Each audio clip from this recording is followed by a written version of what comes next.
A very good evening to everyone. So today we are going to discuss the last part of our series, that is Plant Biotechnology ICAR 2019 examination. In this part we are going to discuss from question number 121 to question number 160. So let's get started.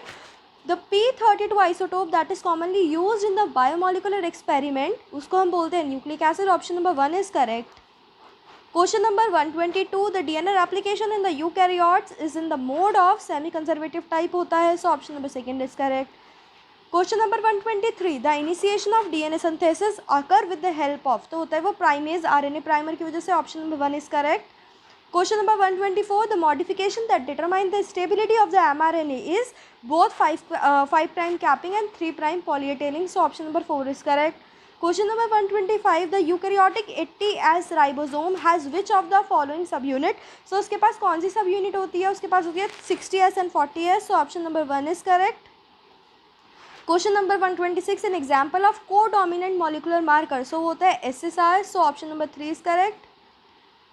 The RFLP technique involve which of the following steps? So सबसे पहले DNA isolation होता है, restriction enzyme से digestion होता है, and उसके बाद RFLP में आपका PCR होता है, तो option number 2 is correct. Now question number 128, the molecular marker that does not require sequence information for its use, so होता है RAPD, so option number 1 is correct.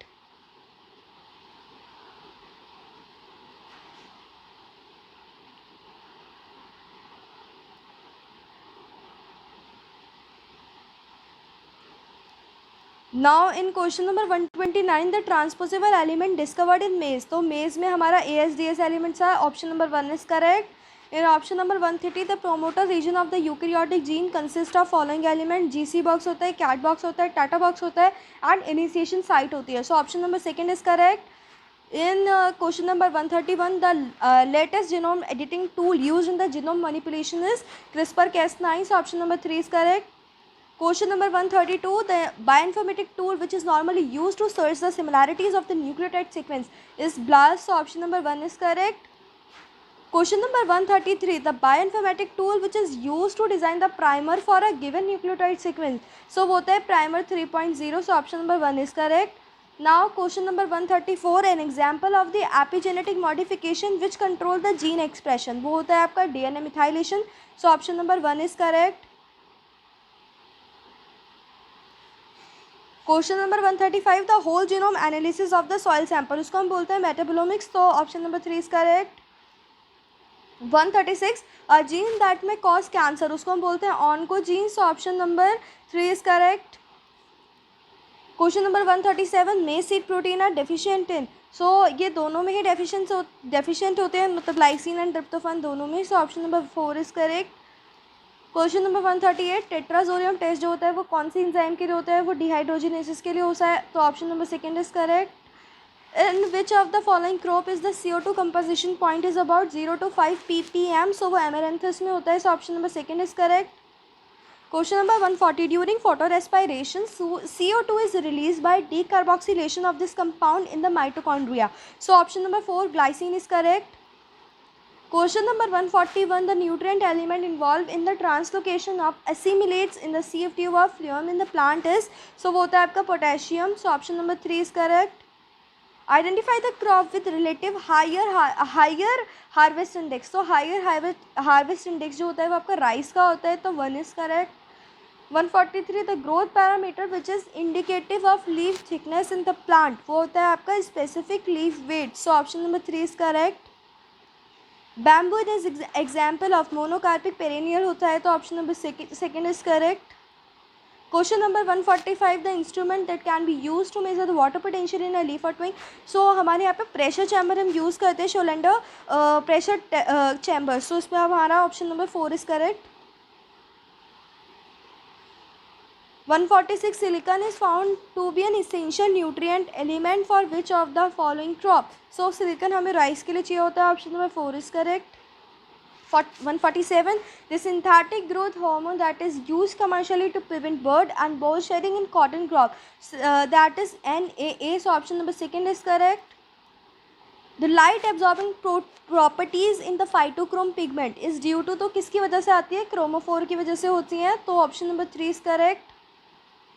Question number 149, the nutrient element involved in the elongation of the pollen tube in the stigma of a flower, तो वो होता है आपका boron, so option number 3 is correct. Question number 115, cryopreservation the plant material is maintain in liquid nitrogen at a temperature of, तो उसका temperature कौन सा होता है, -196 degree Celsius, option number 1 is correct. Question number 151 से लेकर आपकी 160 तक मेनली यही है, मैचिंग वाले क्वेश्चन ही हैं, तो उनको थोड़ा ध्यान से करेंगे। सो ऑप्शन नंबर 151 में आपसे पूछा गया है कि देखिए जिंक जो है, ये पहले मैं आपको इसका ऑप्शन बता देती हूँ। 151 का आपका ऑप्शन नंबर सेकंड जो है वो करेक्ट है। तो उसके अकॉर्डिंग आप देखिए जो जिंक है उसमें आपका कार्बोनिक अनहाइड्रेस चाहिए होता है, मॉलिब्डेनम जो है वो नाइट्रोजनेस के साथ काम आता है, जो आपका कॉपर है that is work with the nitrite reductase, and जो फेरस है वो परऑक्सीडेज के साथ काम आता है, तो option number second is correct. Question number 152 में देखिए, 152 में है आपका ये जो आपको ग्रुप्स दे रखे हैं कुछ, वो कौन से ग्रुप को ट्रांसफ़र करते हैं, जैसे कोएंजाइम में आपको पता होगा कि वो एसाइल ग्रुप ट्रांसफ़र होता है, ठीक है, थायामाइन पायरोफॉस्फेट जो होता है वो एल्डिहाइड ट्रांसफ़र होता है, तो इसके अकॉर्डिंग जो आपका आंसर बैठता है 152 का वो सेकंड बैठता है, सो option number second is correct. जो आपका फर्स्ट ऑप्शन है वो सी के साथ जाता है, transfer one carbon compound, and जो ऑप्शन नंबर सेकंड है पैराडॉक्सिल फॉस्फेट जो है वो आपका ट्रांसफ़र करता है अमीनो एसिड को, कोएंजाइम में मैंने आपको बता दिया एसाइल ग्रुप ट्रांसफर होता है, थायामाइन पायरोफॉस्फेट जो होता है वो आपका एल्डिहाइड ट्रांसफर होता है, सो option number second is correct.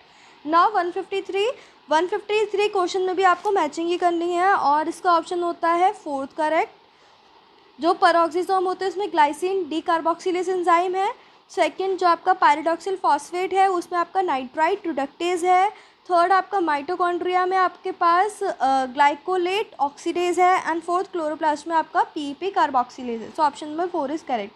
Now question number 154 में आप देखिए, सबसे पहले तो आपको पता होना चाहिए कैरीमुलिस हमेशा पीसीआर के साथ जुड़ा हुआ है, बहुत ही फेमस क्वेश्चन है, तो आपको अगर एक भी पता होगा तो उससे आपका पूरा सॉल्व हो जाएगा, तो इसमें देखिए सेकंड का डी होना चाहिए, ठीक है, तो अगर आप उस अकॉर्डिंग देखेंगे तो ऑप्शन नंबर 3 करेक्ट आ रहा है, उससे आपको बाकी के पता चल जाएंगे, जैसे हमको पता है एमसी क्लॉन्किन जो है वो ट्रांसपोसोम से एसोसिएटेड है, तो उस अकॉर्डिंग देख लेना, हैंस का अपने टीसीए दी थी, तो उस अकॉर्डिंग हमारा ऑप्शन नंबर 3 करेक्ट होता है। क्वेश्चन नंबर 155 है, यहाँ पे आपको डिफरेंट इंस्टीट्यूट दिए गए हैं, रिसर्च इंस्टीट्यूट, और वो पूछा है वो किस पार्ट में है, तो 155 का आपका थर्ड ऑप्शन करेक्ट होता है। नेक्स्ट आपका 156 में भी मैचिंग, तो ऑप्शन नंबर 4 इसका करेक्ट होता है। क्वेश्चन नंबर 157 में आपका सेकंड ऑप्शन करेक्ट है।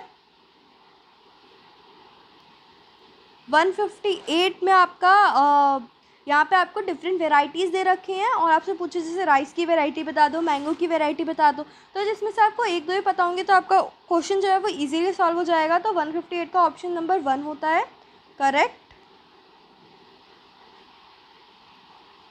नाउ क्वेश्चन नंबर 159, इसमें आपसे इनकी डिजीज़ के बारे में पूछा गया है, कौन सी डिजीज़ कौन से प्लांट के लिए, क्रॉप के लिए स्पेसिफिक है, तो क्वेश्चन नंबर 59 का जो करेक्ट ऑप्शन है वो 3 है।